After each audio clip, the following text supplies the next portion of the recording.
Hello students, welcome to MKH। मैं रूबी सिंगाठिया और आज हम करने वाले हैं आपका चैप्टर नंबर 14 विद्युत धारा और इसके प्रभाव। तो यहाँ पर हम पढ़ने वाले हैं कि विद्युत धारा के बारे में। सबसे पहले तो कि विद्युत धारा कब बहती है, परिपथ क्या होता है, विद्युत परिपथ कैसा हो तब धारा बहती है, और जब धारा बहती है तो उसके प्रभाव क्या क्या होते हैं। क्योंकि आपको पता है कि जैसे आपने प्रेस देखा है, हीटर देखा है, तो उसमें क्या होता है, बल्ब भी आपने देखा होगा, तो क्या होता है, विद्युत धारा की वजह से बल्ब हमें प्रकाश देता है। विद्युत धारा की वजह से ही जो हीटर है और जो आयरन आप कह सकते हो, जो प्रेस होती है, इस्त्री होती है, जो वो हमें क्या देती है, ऊष्मा देती है, आप ये कह सकते हो गर्माहट देते हैं। और इसके अलावा और बहुत सारी ऐसी युक्तियां हैं, जैसे कि विद्युत चुंबक है, ठीक है, विद्युत घंटी है, वहां पर विद्युत की वजह से यानी विद्युत धारा का प्रवाह करके हम उसको चुंबक की तरह कार्य करवाते हैं। तो यहाँ पर बेसिकली हम पढ़ने वाले हैं विद्युत धारा के बारे में, और विद्युत धारा से आगे फिर उससे कौन कौन से प्रभाव हम क्रिएट करवा सकते हैं, उन सभी के बारे में यहाँ पर पढ़ने वाले हैं। ठीक है, तो सबसे पहला जो क्वेश्चन आता है हमारा वो यही आता है कि विद्युत अवयव क्या होते हैं। सबसे पहला क्वेश्चन यही आता है कि विद्युत अवयव क्या होते हैं। तो आप कह देंगे कि कोई भी चीज़ हमें चलानी है, ठीक है, विद्युत के द्वारा कोई भी वस्तु हमें चलानी है, कोई भी विद्युत साधित्र चलाना है, कोई भी बिजली से चलने वाला सामान चलाना है, तो उसमें हमें किन किन चीज़ों की आवश्यकता पड़ेगी, वही होते हैं विद्युत अवयव। जैसे फॉर एग्जाम्पल हमें एक बल्ब जलाना है, ठीक है, सिंपल एक बल्ब जलाना है, तो बल्ब किससे जलेगा, बल्ब जलाने के लिए सबसे पहले तो आपको एक बल्ब की जरूरत पड़ेगी। तो विद्युत अवयव में वही सारे आ जाएंगे जो हमें चाहिए। बल्ब की जरूरत पड़ेगी, और किसकी जरूरत पड़ेगी, हमें तार की जरूरत पड़ेगी। अगर बल्ब आप सेल से जला रहे हो तो आपको सेल की आवश्यकता पड़ेगी, है ना। अगर आप सेल की जगह कोई बैटरी यूज कर रहे हो तो आपको बैटरी की यानी कि बैटरी की जरूरत पड़ेगी। और इसके बाद ऑन ऑफ करने वाला जो बटन होता है उसको कुंजी बोला जाता है। क्या बोला जाता है, कुंजी, ठीक है। तो उसके बाद हमें किसकी जरूरत पड़ती है, कुंजी, आदि आदि। ये इतने जो सामान होते हैं, यानी किसी भी विद्युत साधित्र को, कोई भी विद्युत से चलने वाला सामान है, उसे चलाने के लिए हमें किन किन चीज़ों की जरूरत पड़ती है, वही होते हैं विद्युत अवयव, ठीक है। जैसे फॉर एग्जांपल बल्ब, तार, सेल, बैटरी, कुंजी, ये सारे के सारे, ठीक है। अब देखिएगा नेक्स्ट हमारे क्वेश्चन ये आता है कि कई बार आपने नाम सुना होगा सर्किट, ठीक है, इलेक्ट्रिक सर्किट, विद्युत परिपथ। तो आपसे पूछा जा सकता है कि विद्युत परिपथ क्या होता है, विद्युत परिपथ क्या होता है। तो आप कह देंगे कि ये सारा सामान हमने ले लिया, अब हमें क्या जलाना है, बल्ब जलाना है। तो हम क्या करेंगे, बल्ब को तार से जोड़ेंगे, तार को जो कुंजी होती है उससे जोड़ेंगे, ऑन ऑफ करने वाला जो बटन होता है बेसिकली उससे जोड़ेंगे, फिर उनको सेल से जोड़ेंगे, हमारा पथ पूरा का पूरा बनाएंगे, और तभी तो हमारा जो है जो बल्ब है वो जलना शुरू हो जाएगा। इसका मतलब क्या है कि अगर हम विद्युत अवयवों को सही प्रकार से जोड़ करके जो पथ बनाते हैं उसे ही क्या बोला जाता है, विद्युत परिपथ। तो अगर आपसे पूछ लिया जाए कि विद्युत परिपथ की क्या परिभाषा है, तो आप कह देंगे कि विभिन्न विद्युत अवयवों को जोड़कर बनाया गया पथ क्या कहलाता है, विद्युत परिपथ कहलाता है। तो परिभाषा सिंपल की, हमने क्या किया, विभिन्न विद्युत अवयवों को जोड़कर, विभिन्न विद्युत अवयवों को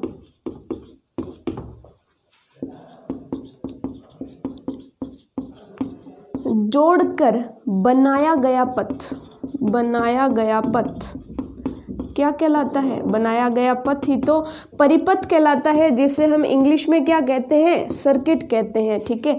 परिपथ भी कह सकते हैं, विद्युत परिपथ भी कह सकते हैं, तो परिपथ कहलाता है, ठीक है। अब यहाँ पर मेन बात आती है कि अगर हमें परिपथ को दिखाना है, बना के दिखाना है, जैसे फॉर एग्जांपल मैं आपको यहाँ पे बना के दिखाऊं कि हम बल्ब को बैटरी से कैसे जोड़ेंगे, कुंजी से कैसे जोड़ेंगे, तो पूरा हमने परिपथ तो बना लिया, लेकिन उसको जब हमने कॉपी पे बनाना है या यहाँ पर बनाना है तो हम बल्ब को बल्ब के जैसा ना बना करके उसको एक सांकेतिक भाषा में प्रदर्शित करते हैं।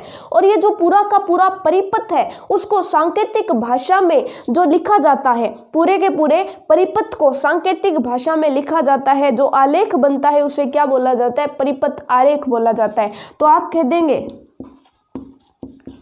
कि परिपथ आरेख क्या होता है, परिपथ आरेख क्या होता है? तो आप कह देंगे कि अगर हमने कोई विद्युत परिपथ बनाया है, विद्युत परिपथ हमने बना लिया, अब विद्युत अवयवों को उनके प्रतीकों द्वारा निरूपित करके, विद्युत अवयव है उनको हम शो नहीं कर रहे, उनके प्रतीकों को शो कर रहे हैं, ठीक है। तो यहाँ पर आप कह सकते हो कि विद्युत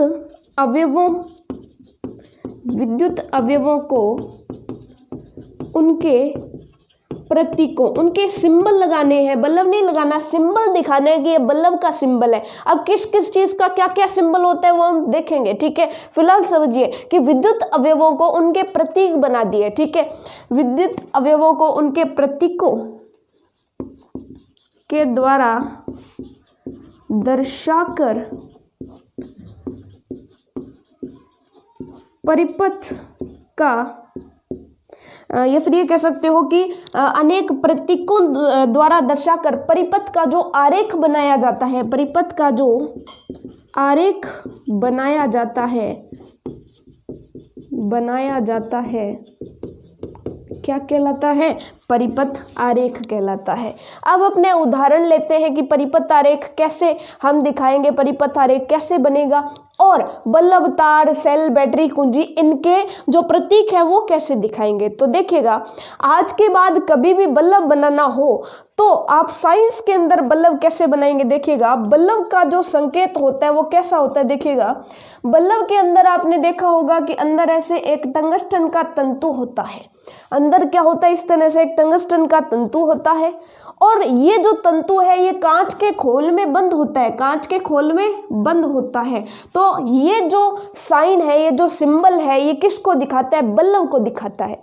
तो अगर हमें कोई परिपथ बनाना है और उसमें कहीं बीच में बल्लभ लगाना है तो हम देखिएगा, पहले हम बल्लभ कैसे बनाते थे, कुछ ऐसा करके बनाते थे, ठीक है ना, ऐसा कुछ करके, ठीक है। लेकिन हमें वैसा बल्लभ नहीं बनाना, हमें ये दिखाना है, इससे साफ पता चल रहा है कि ये बल्लभ है, ठीक है। हमने कुछ संकेत प्रदर्शित करने शुरू कर दिए।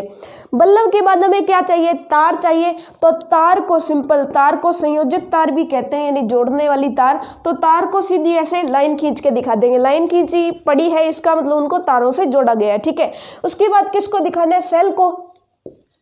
तो सेल को दिखाने का एक सिंपल सा तरीका, एक तो बड़ी लाइन खींचनी है,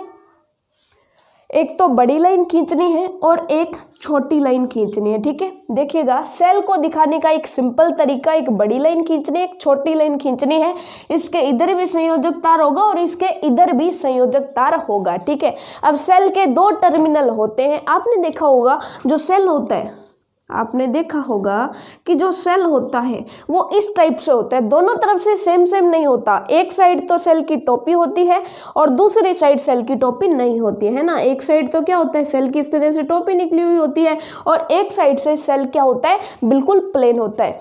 तो अब ध्यान दीजिएगा कि सेल जो होता है उसके दो सिरे होते हैं अलग अलग। एक सिरा होता है धनात्मक सिरा, कौन सा? प्लस और माइनस। आप देखते होंगे कि प्लस और माइनस लिखा होता है सेल पर।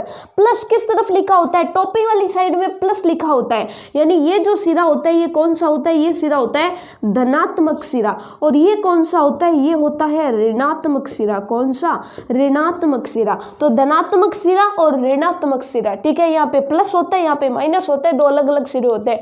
टोपी वाला प्लस होता है, टोपी वाला धनात्मक होता है। ऊपर सेल के इस तरह से टोपी लगी हुई होती है छोटी सी, ठीक है। अब देखिएगा, अब ये सेल है तो इसमें टोपी वाला सिरा कौन सा है और बिना टोपी वाला सिरा कौन सा है? क्योंकि हमें क्या है, देखिएगा, मैंने आपको कह दिया कि चित्र के माध्यम से मैं आपको एक चित्र दिखा दूं, चित्र के देख करके आपको परिपथ जोड़ने, आपको तो सेल जोड़ने। अब चित्र से आपको पता कैसे चलेगा कि प्लस किधर जोड़ना है और माइनस किधर जोड़ना है? तो हम आपको बताएंगे कि ये जो बड़ी वाली लाइन है, ये जो बड़ी वाली लाइन है ये तो किसको दर्शाती है? प्लस को। और ये जो छोटी वाली लाइन है ये दिखाती है माइनस को। यानी प्लस के साथ जो जुड़ा हुआ है उसको आपको टोपी वाली साइड जोड़ना है, और जो माइनस वाली साइड जुड़ा हुआ है वो आपको प्लेन वाली साइड जोड़ना है। तो ये तो बात हो गई किसकी? सेल की। अब सेल के बाद अगर हम बात करें बैटरी, एक्चुअल में क्या होता है कि बहुत सारे सेलों को जोड़ दिया जाए तो क्या बन जाती है, बैटरी बन जाती है। ठीक है, तो बहुत सारे सेलों को जोड़ देना और आपकी क्या बन जाएगी, बैटरी। तो बैटरी का दिखाने का सिंपल सा तरीका क्या है कि एक सेल आ गया, उसके बाद दूसरा सेल, तीसरा सेल, चौथा सेल, और ये आपस में जुड़े हुए होंगे, अंदर ही होंगे, तो हमें इनके बीच में संयोजक तार यानी इस तरह से लाइन लगाने की जरूरत नहीं है। ठीक है, ये अपने आप कनेक्टेड होते हैं। ठीक है, लेकिन एक बात ध्यान रखनी है कि इसको लिखते समय ऐसा नहीं करना है कि बड़ी लाइन से शुरू किया और बड़ी लाइन पे ही खत्म कर दिया। नहीं, बड़ी लाइन से शुरू होगा और छोटी लाइन पे खत्म होगा, क्योंकि ये देखिए, ये एक सेल, ये एक सेल, ये एक सेल, ये एक सेल, तो एक एक सेल मान लीजिए अंदर जुड़े हुए हैं, तो प्लस और माइनस वाले दोनों यानी बड़ी लाइन और छोटी लाइन दोनों साथ में आएंगे। ठीक है, इसको ऐसे मत कर दीजिएगा, जैसे आप मान लीजिए कि ऐसे कर दें, ऐसे कर दें, तो ये नहीं चलेगा। ये तो क्या कर दिया आपने, ये भी प्लस और ये भी प्लस, ये तो काम गलत हो गया। या फिर दोनों छोटी छोटी से शुरू हो जाए, ऐसा नहीं होगा, एक बड़ी वाली से शुरू होगा और एक छोटी वाली पे खत्म होगा। ठीक है, तो ये चीज आपको पता चल गई, सेल, बैटरी। बैटरी में ध्यान रखना है, जब सेल को कनेक्ट कर रहे हैं, अंदर कोई भी तार का निशान नहीं लगाना है, वो अंदर इंटरनली अपने आप कनेक्टेड होते हैं। ठीक है, और दूसरी बात की बड़ी रेखा से शुरू होगा और छोटी रेखा पर खत्म होगी बैटरी। ठीक है, अब देखिएगा नेक्स्ट, ये तो आ गई बात बैटरी की। अब हम बात करते हैं कुंजी की। कुंजी का मतलब क्या होता है, की होती है, बटन होता है, जिसके माध्यम से आप जिसको ऑन ऑफ करके आपका बल्ब जल जाता है, बल्ब बंद हो जाता है, तो वो बटन जो होता है उसको कैसे शो किया जाता है। तो ध्यान दीजिएगा, जो बटन है या जिसको हम कुंजी भी बोलते हैं, तो कुंजी को लिखने के दो तरीके हो सकते हैं। एक तो कौन सी स्थिति हो जाएगी, एक तो स्थिति हो जाएगी ऑन वाली स्थिति, और दूसरी स्थिति क्या हो जाएगी, ऑफ वाली स्थिति, क्योंकि बटन ऑन भी हो सकता है और बटन ऑफ भी हो सकता है। तो बटन ऑन हो, इसके लिए क्या करना पड़ता है, देखिएगा आपको क्या करना है, सबसे पहले इस तरह से ये दो दो डॉट बना लेने हैं। ठीक है, अब देखिएगा, अगर कुंजी ऑन है तो इसका मतलब क्या है, एक सिरा दूसरे सिरे से जुड़ा हुआ है, धारा बह रही है।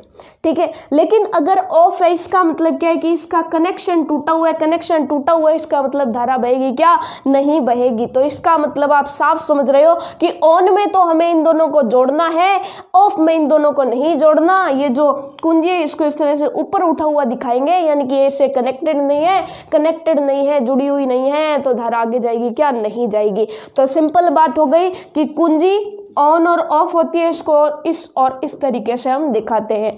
तो अब ये तो बात आ गई कि विद्युत अवयवों के संकेत ये होंगे। अब हम एक परिपथ आरेख बना के देखते हैं, एक ऐसा परिपथ आरेख जिसके अंदर हम क्या करेंगे कि एक बल्ब को बैटरी के द्वारा जला के दिखाएंगे। ठीक है, बल्ब को हम किसके द्वारा जलाएंगे, बैटरी के द्वारा जलाएंगे। ठीक है, और उसको हम क्या बोलेंगे, विद्युत आरेख बोलेंगे। ठीक है, बहुत ही इंटरेस्टिंग और बहुत ही प्यारा सा चैप्टर है। बस थोड़ा सा स्टार्टिंग हमने अच्छे से कर ली तो आपको चैप्टर बहुत ही अच्छे से समझ आएगा। हम इस चीज़ पर काम करेंगे कि कैसे प्रेस जो है, इस्त्री जो है, जिसको आप आयरन भी कहते हो, ठीक है, तो वो गर्म कैसे हो जाती है। हीटर जो है वो हमें गर्माहट क्यों देता है, सर्दी के मौसम में हम हीटर के सामने सारा दिन बैठे रहते हैं, तो वो फिर हीटर जो है हमें गर्मी कैसे देता है, इन सभी बातों को हम यहाँ पे समझेंगे। ठीक है, तो अब देखिएगा हमें क्या करना है, हमें एक तो लेना है बल्ब, पहले तो सीधा बना लेते हैं। ठीक है, एक तो लेना है बल्ब। ठीक है, अब बल्ब को किसके साथ जोड़ना है, देखिएगा बल्ब को हमने जोड़ना है एक बैटरी के साथ। किसके साथ जोड़ना है, बैटरी के साथ। और बैटरी ले ली, बल्ब ले लिया, और बीच में क्या करना है, एक हमें लेनी है कुंजी। बीच में क्या लेनी है, ऑन ऑफ वाला बटन भी तो होना चाहिए ना, कुंजी लेनी है। तो ये तीन चीजें अगर हम जोड़ दें तो हमारा परिपथ पूरा हो जाएगा। इस कुंजी को ऑन ऑफ करते जाएंगे और बल्ब हमारा जो है या तो जलेगा या तो बंद हो जाएगा। ठीक है, अब देखिएगा बल्ब को कैसे शो करें, बल्ब का साइन ये रहा तो बल्ब के साइन को हम शो कर देते हैं। जैसे बल्ब का साइन ये रहा, हमने इसको शो भी कर दिया। ठीक है, लीजिए बल्ब बना दिया। अब उसके बाद बल्ब को किससे जोड़ना है, बैटरी से जोड़ना है तो बैटरी से जोड़ देते हैं। ये लीजिए हमने बैटरी से जोड़ दिया। ठीक है, ये आपकी मर्जी, आप 3 4 5 कितने भी सेल लगा सकते हो। ठीक है, वो क्योंकि पर्टिकुलर हमें कोई दिया तो है नहीं, तो आप इस तरह से शो कर सकते हो। उसके बाद एक कुंजी, कुंजी को आप दो तरीके से दिखा सकते हो। ठीक है, इसलिए हम यहाँ पे दो परिपथ बनाएंगे, एक में ऑन दिखाएंगे, एक में ऑफ दिखाएंगे। ठीक है, देखिएगा ये हमने यहाँ पर एक बार छोड़ दिए हैं। ठीक है, अब इसी परिपथ को दोबारा बना लेते हैं जिसके अंदर हम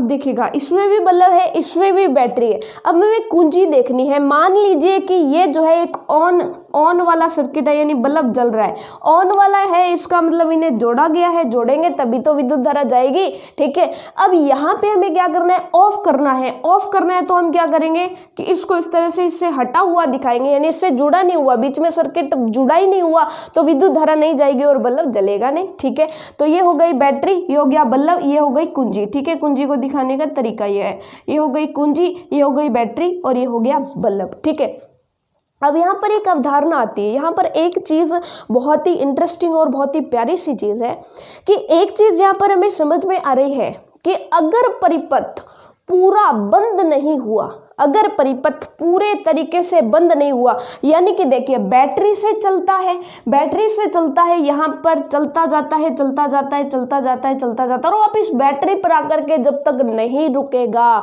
तब तक हमारे परिपथ में विद्युत धारा बहेगी क्या?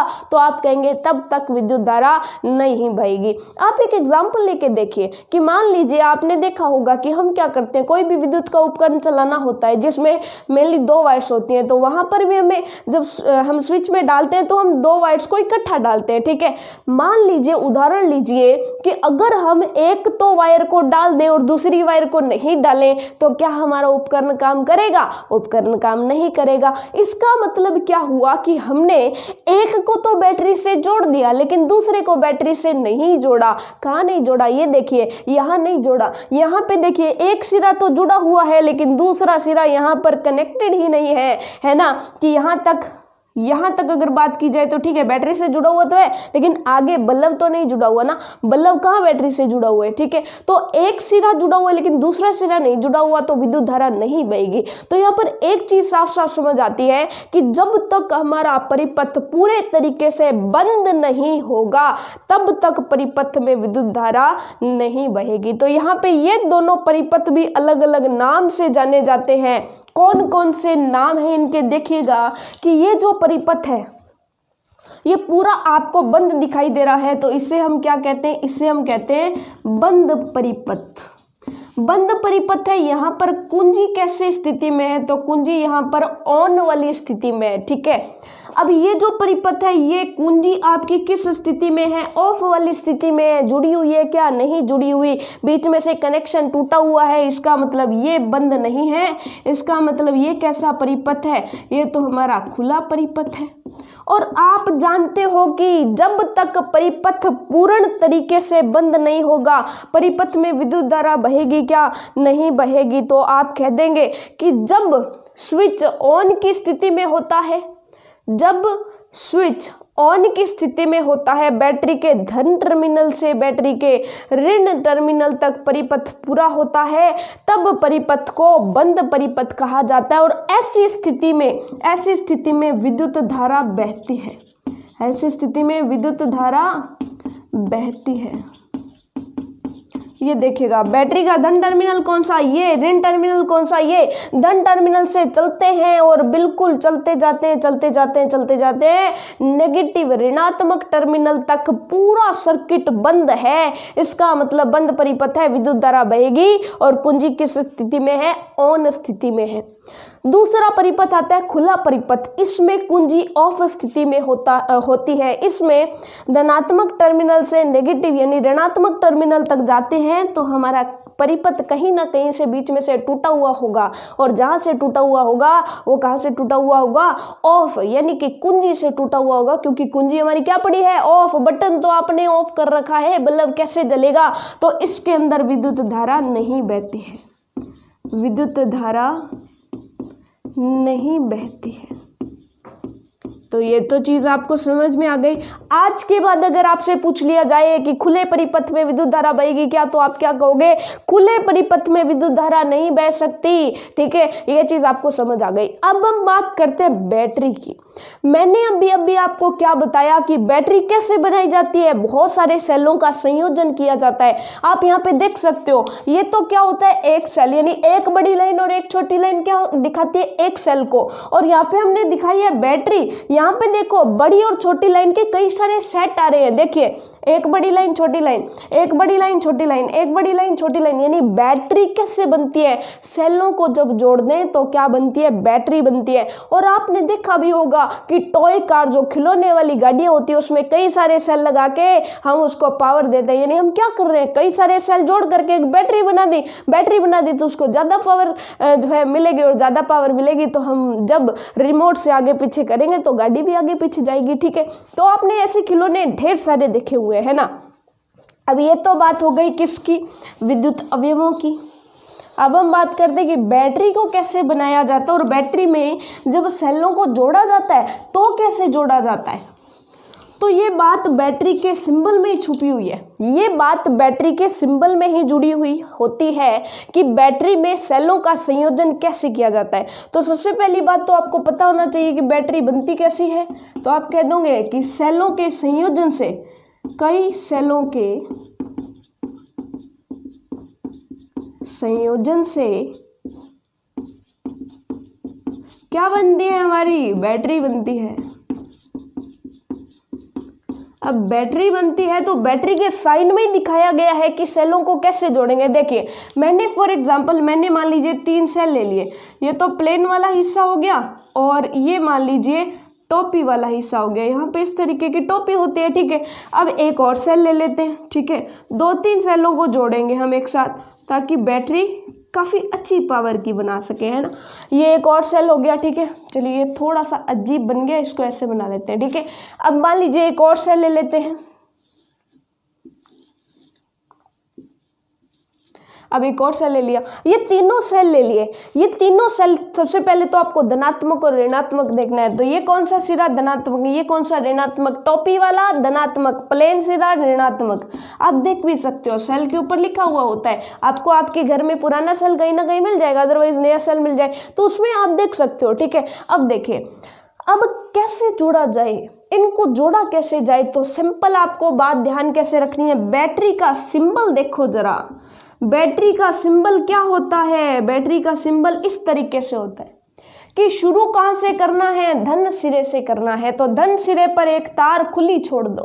बंद कहाँ पर करना है, लास्ट वाले सेल की ऋण सिरा जो है उसको खुला छोड़ दो। ये सीधा खुला छोड़ना है क्योंकि ये तो किसके साथ कनेक्ट होगा, ये तो हमारा कोई बल्ब इत्यादि जलाना है तो उसके साथ ये तो तारें जुड़ेंगी। अब हमें बाकी जो बचा इन तीनों सेलों को आपस में जोड़ना है। तो ये सेल इस सेल का कौन सा सिरा बचा, ऋणात्मक। अब आप यहाँ पे देखो कि धनात्मक तो चला गया, ऋणात्मक किसके साथ जुड़ा हुआ है, ऋणात्मक धनात्मक के साथ जुड़ा हुआ, क्योंकि मैंने आपको बता दिया छोटी लाइन का मतलब क्या है, छोटी लाइन का मतलब है ऋणात्मक, और ये जो बड़ी लाइन है इसका मतलब क्या है, बड़ी लाइन का मतलब क्या है, धनात्मक। तो यहाँ पे देख सकते हो ये ऋणात्मक जो है किसके साथ जुड़ा हुआ है, धनात्मक के साथ, यानी ये ऋणात्मक किसके साथ जुड़ा हुआ है, धनात्मक के साथ, ये ऋणात्मक किसके साथ जुड़ा हुआ है, धनात्मक के साथ। तो एक बात तो हमें समझ आ गई कि हमें बैटरी के निशान से ही पता चल रहा है कि ऋणात्मक को धनात्मक से, ऋणात्मक को धनात्मक से जोड़ना है। पहला धनात्मक खुला छोड़ना है, लास्ट वाला ऋणात्मक खुला छोड़ना है। ये बन गई आपकी बैटरी। बैटरी बनाना इतना आसान होता है कि अगर आपको ज्यादा पावर चाहिए तो सेलों को जोड़ दो।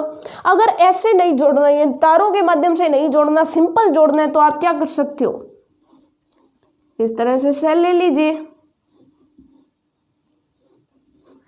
3 सेल ले लेते हैं आप। ठीक है, और उनको क्या करते हैं, आपने देखा होगा कई बार ऐसे सांचे में, जैसे जो टॉर्च आती है, टॉर्च में भी ऐसे सेलों को एक दूसरे के ऊपर जमाना पड़ता है। इसका मतलब क्या हो गया कि इधर टोपी वाला सिरा है, यहाँ पे भी टोपी वाला सिरा है, यहाँ पे भी टोपी वाला सिरा है।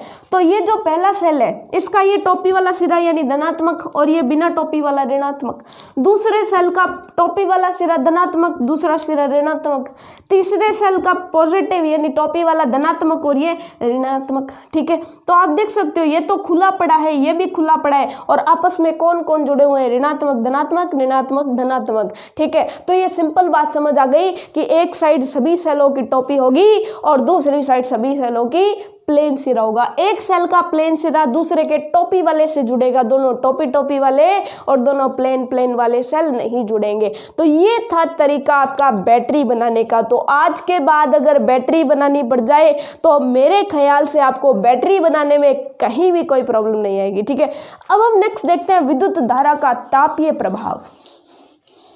विद्युत धारा का तापीय प्रभाव की विद्युत धारा की वजह से ताप कैसे उत्पन्न हो जाता है, तो आपको पता होना चाहिए कि आपने देखा होगा कि विद्युत से चलने वाले जो उपकरण होते हैं उनमें जो तारें होती हैं वो कई बार आपको गर्म लगती हैं।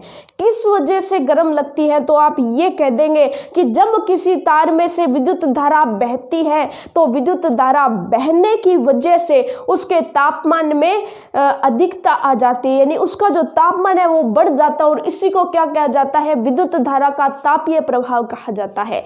जैसे फॉर एग्जाम्पल मान लीजिए कि ये कोई तार है, ठीक है, मान लीजिए विद्युत विभाग से आप मान सकते हैं कि विद्युत विभाग से कोई तार आ रही थी और कहाँ तक आ रही थी, आपके घर तक आ रही थी। ठीक है, तो इस तार में बहुत सारी विद्युत धारा बहेगी या नहीं बहेगी। विद्युत धारा विद्युत के लिए तो लगाई गई है, बिजली वाली तार लगाई गई है तो उसमें से बिजली तो आएगी ना, विद्युत धारा तो आएगी।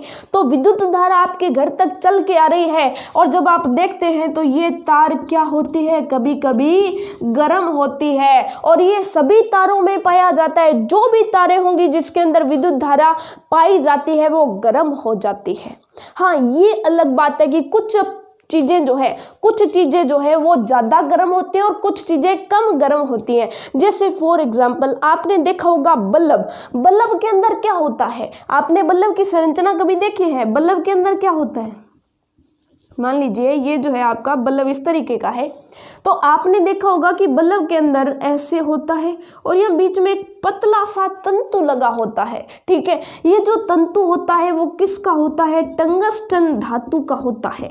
किसका होता है, टंगस्टन धातु का तंतु होता है। और टंगस्टन के अंदर क्या चीज पाई जाती है कि टंगस्टन में अगर विद्युत धारा प्रवाहित करे तो टंगस्टन बहुत ज्यादा गर्म हो जाता है और जब धातु बहुत ज्यादा गर्म हो जाती है तो वो तप्त हो जाती है और प्रकाश उत्पन्न करने लगती है। ठीक है, कि बहुत ज्यादा जब तप्त हो जाती है तो प्रकाश उत्पन्न करती है और इसी वजह से जो है वो बल्ब जलना शुरू कर देता है और इसी को क्या बोला जाता है, विद्युत धारा का तापीय प्रभाव। यानी कुल मिला के बात क्या हो रही है, बात यही तो हो रही है ना कि जिस पदार्थ में से, जिस चालक में से, आप ये कह सकते हो, मान लीजिए कोई तार है या कोई भी चीज है, कोई चालक है, धातु की तार है, धातु का चालक है, उसमें से जब भी आप विद्युत धारा प्रवाहित करते हैं तो वहां पर वो वस्तु गर्म हो जाती है और कई धातुएं इतनी ज्यादा गर्म हो जाती है कि वो तप्त हो जाती हैं, हमें जलती हुई दिखाई देती है। ठीक है, जैसे फॉर एग्जांपल आप हीटर का एग्जांपल ले सकते हो। पुराने जमाने वाला हीटर कैसा होता था, देखिए इस तरीके का होता था। आजकल भी वैसे हालांकि कई जगह पर आप ये भी देख सकते हो। तो देखिएगा इसके अंदर ऐसे स्ट्रक्चर होती थी। ठीक है, एक गोल जो है इस तरह की संरचना होती थी हीटर की। अब हीटर को जब ऊपर से देखा जाता तो हीटर कैसा दिखाई देता था, देखिएगा इस हीटर के अंदर क्या होता था कि इस तरह से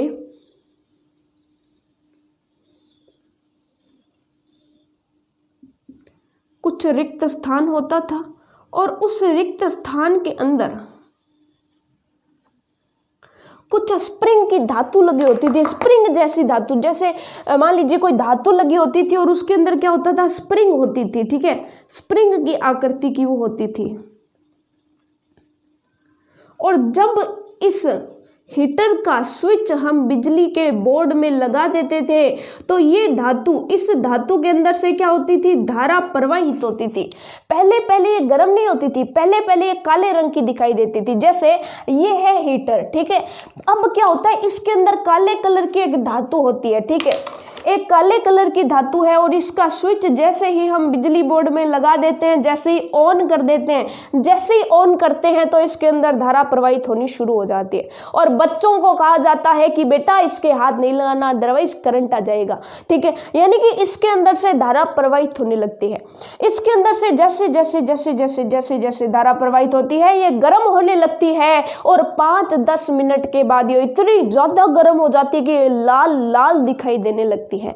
यानी कि सिंपल सी बात है कि इसके अंदर विद्युत धारा बह रही है, विद्युत धारा इसको गर्म किए जा रही है। ये बिल्कुल वैसा ही है जैसे कि आप खेलते हो, आप दौड़ लगाते हो तो आपको पसीना आ जाता है ना, तो वैसे यहाँ पर है कि जैसे अंदर से विद्युत धारा बह रही है तो बेचारी तार तो गर्म होगी ही ना। ऐसा आपने होता हुआ देखा होगा कि जब आप दौड़ लगाते हो सर्दी के टाइम में, जब आप दौड़ लगाते हो या शारीरिक परिश्रम करते हो तो आपका शरीर गर्म हो जाता है। तो यही कारण है कि हीटर के अंदर भी वैसा ही होता है कि जब विद्युत धारा प्रवाहित होती है किसी तार के अंदर से तो वो तार गर्म होने लग जाती है। और ऐसा ही किसके अंदर होता है, प्रेस के अंदर होता है। तो अब इसको थोड़ा अच्छे तरीके से देख लेते हैं। आपने समझ तो लिया, थ्योरेटिकल तरीके से और देख लेते हैं। तो चलिएगा अब थ्योरेटिकल तरीके से देखते हैं कि विद्युत धारा का तापीय प्रभाव क्या है।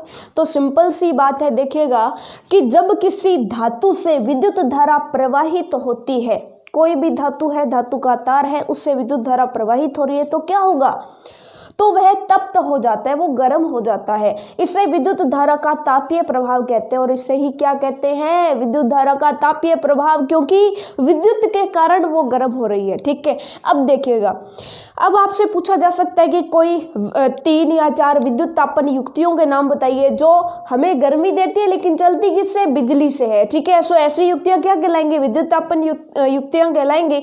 तो ऐसी युक्तियां एग्जाम्पल आप दे सकते हो, हीटर हो गया, विद्युत इस्त्री हो गई, गीजर हो गया, हेयर ड्रायर हो गया, विद्युत केतली होगी, इत्यादि इत्यादि। ये बहुत सारे एग्जाम्पल जो है वो किसके हैं, वो सारे के सारे जो है विद्युत तापन युक्तियों के एग्जाम्पल हैं, ठीक है। चलेगा, उसके बाद देखिएगा अब क्या होता है कि जब हम किसी चीज को गर्म करते हैं तो एक टेम्परेचर ऐसा होता है वस्तु का कि अगर उस ताप से अगर ज़्यादा उसको गर्म करें तो वो जलने लगती है। जैसे कागज़ है, तो कागज़ या कोई भी ऐसी वस्तु है, उसको जब जलाते हैं तो क्या होता है, कुछ देर के लिए वो गर्म होती है, गर्म होने के बाद वो जलने लगती है, ठीक है। हर एक चीज़ के साथ ऐसे होता है, लकड़ी एकदम से तो नहीं जलने लगती, पहले क्या होती है, वो थोड़ी गर्म होती है, गर्म होने के बाद फिर वो जलने लगती है, ठीक है।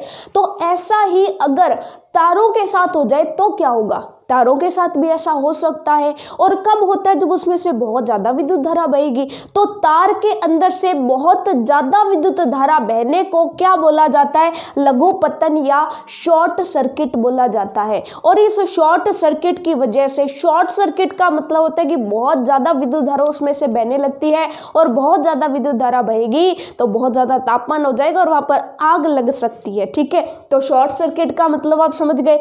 तो शॉर्ट सर्किट क्या होता है, तो आप कह देंगे कि कई बार विद्युत परिपथों में अत्यधिक विद्युत धारा बहने लगती है। कई बार क्या होता है, बहुत ज्यादा विद्युत धारा बहने लगती है। वो कैसे बहने लगती है, वो ऐसे बहने लगती है कि कभी कभी विद्युत तारों का परस्पर सीधे संपर्क में आ जाना होता है। कि आपने देखा होगा सॉकेट के अंदर हम 2 तारें बराबर में डालते हैं, अगर वो दोनों तारें आपस में टच करने लग जाती हैं तो कई बार उसमें धमाका हो जाता है। वो किस वजह से हो जाता है, क्योंकि वो तारें अंदर से भिड़ जाती हैं। वो तारें जो है एक दूसरे के संपर्क में नहीं आनी चाहिए, क्योंकि अगर वो तारें एक दूसरे के संपर्क में आती हैं तो बाकी के सर्किट में करंट जाएगा ही नहीं, एक तार से दूसरी तार में सीधा करंट फ्लो होना शुरू हो जाएगा। और जब इतना ज्यादा भारी मात्रा में करंट फ्लो होगा तो वहां पर आग लगने का डर रहता है, ठीक है। तो 2 तारें कभी भी एक दूसरे के संपर्क में नहीं आनी चाहिए जो एक ही सॉकेट में लगी हुई है, ठीक है। तो 2 तारें संपर्क में आने का क्या कारण हो सकता है, एक तो हो सकता है कि वो सीधे संपर्क में आ जाए, दूसरा क्या हो सकता है कि कई बार तारें जो है ऊपर से कट फट जाती हैं। ऊपर से तारें कट फट जाती है तो ऊपर उनका जो प्लास्टिक का नहीं आप कह सकते, आप ये कह सकते हैं कि जो विद्युत रोधी पदार्थ चढ़ा होता है उसके ऊपर, तारों के ऊपर आपने देखा होता है लाल पीले कलर का ऊपर कवर सा चढ़ा होता है, वो क्या करता है 2 तारों को आपस में टच करने से बचाता है। तो अगर वो विद्युत रोधी पदार्थ हटा हुआ है किसी तार के ऊपर से, कहीं से कटी फटी है तार, तो वो अगर टच कर जाती है तो वहां से भी क्या हो सकता है, वो दोनों संपर्क में आ सकते हैं। तो सिंपल सी बात, विद्युत तारों का परस्पर सीधे संपर्क में आना या फिर टूट फूट या तारों का विद्युत रोधी पदार्थ हटने से तारें कटी फटी हैं, बीच में से कहीं विद्युत रोधी पदार्थ हट गया है तो वो आपस में क्या कर देंगे, टच कर देंगे। एक सॉकेट में कई सारी युक्तियां संयोजित करने से, एक सॉकेट है इसके अंदर हमने पंखा भी इसी में लगा दिया, कूलर भी इसी में लगा दिया, बहुत सारी चीजें आपने देखा होगा कि कई बार क्या करते हैं, एक ही छेद में हम 2-3 चीजों की जो तारें हैं वो लगाने लगते हैं। जब एक ही सॉकेट में बहुत ज्यादा युक्तियां, विद्युत युक्तियां जब हम चलाएंगे तो पीछे से लोड बढ़ेगा तो बहुत ज्यादा विद्युत धारा प्रवाहित होगी, और बहुत ज्यादा विद्युत धारा प्रवाहित होगी तो गर्माहट ज्यादा होगी तो क्या हो जाएगा, लघु पतन हो जाएगा। परिपथ में अति भारण हो सकता है, और परिपथ में अति भारण हो सकता है तो क्या होता है, आग लग जाती है, और इसी प्रोसेस को क्या बोला जाता है, शॉर्ट सर्किट या लघु पतन बोला जाता है।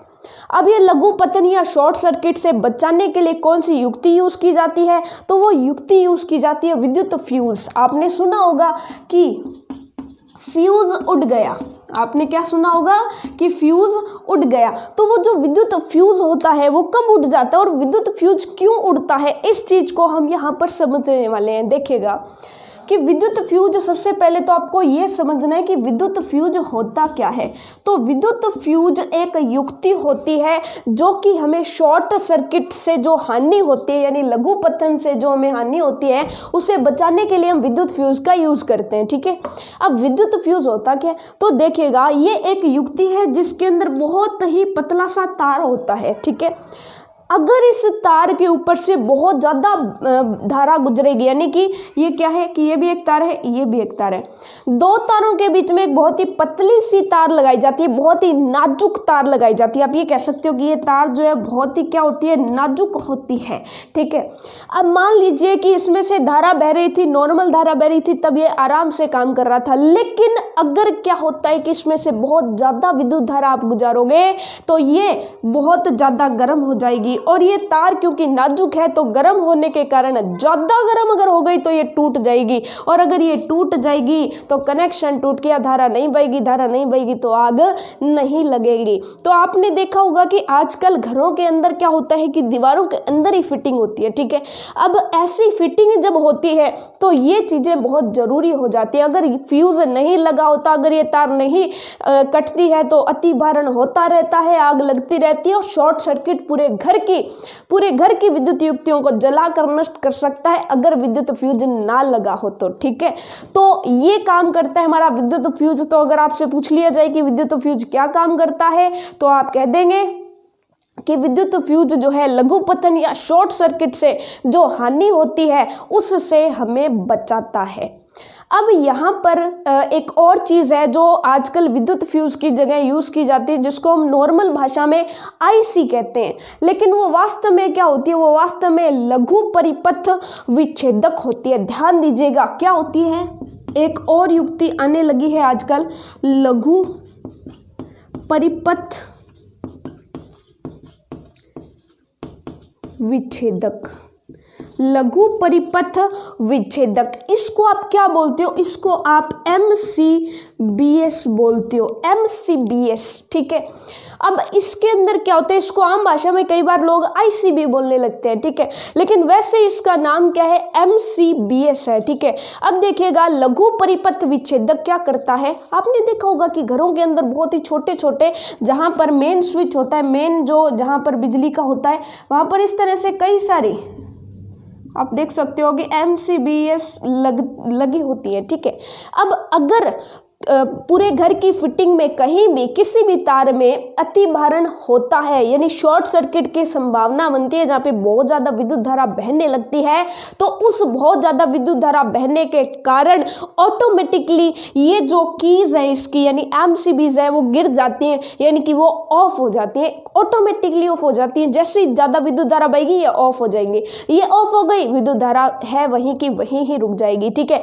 यानी कि नुकसान होने से बचा लेगी। विद्युत युक्तियां जलेगी नहीं। पहले आपने सुना होगा कि शॉर्ट सर्किट के कारण घर में आग लग गई, आजकल कहाँ लगती है, क्यों नहीं लगती? क्योंकि विद्युत फ्यूज और MCBS आ गए हैं, इनकी वजह से जो है आग लगने की संभावना ही नहीं बनती। उससे पहले ये नीचे गिर जाती है, नीचे गिर जाती है तो विद्युत वहीं की वहीं रुक जाती है। ठीक है, तो ये काम कौन करता है? लघु परिपथ विच्छेदक करता है। और वापिस इनको ऑन कर लेते हैं तो क्या होता है, ये वापिस से अपना काम करने लग जाती है। अब हम बात करेंगे कि विद्युत फ्यूज और MCBS में से कौन ज्यादा अच्छा है। तो सिंपल सी बात है कि MCBS ज्यादा अच्छे, यानी लघु परिपथ विच्छेदक ज्यादा अच्छे हैं, क्योंकि फ्यूज को एक बार इस्तेमाल कर लिया तो ये दोबारा इस्तेमाल नहीं होगा। लेकिन ये जो है ये तो ऑन ऑफ हो रहे हैं ना, ऑफ हो गए तो हम वापिस से इनको ऑन कर देंगे, वापिस से ऑन कर देंगे तो ये वापिस से चल पड़ेंगे। ठीक है, तो MCBS जो है ज़्यादा लाभदायक है और आजकल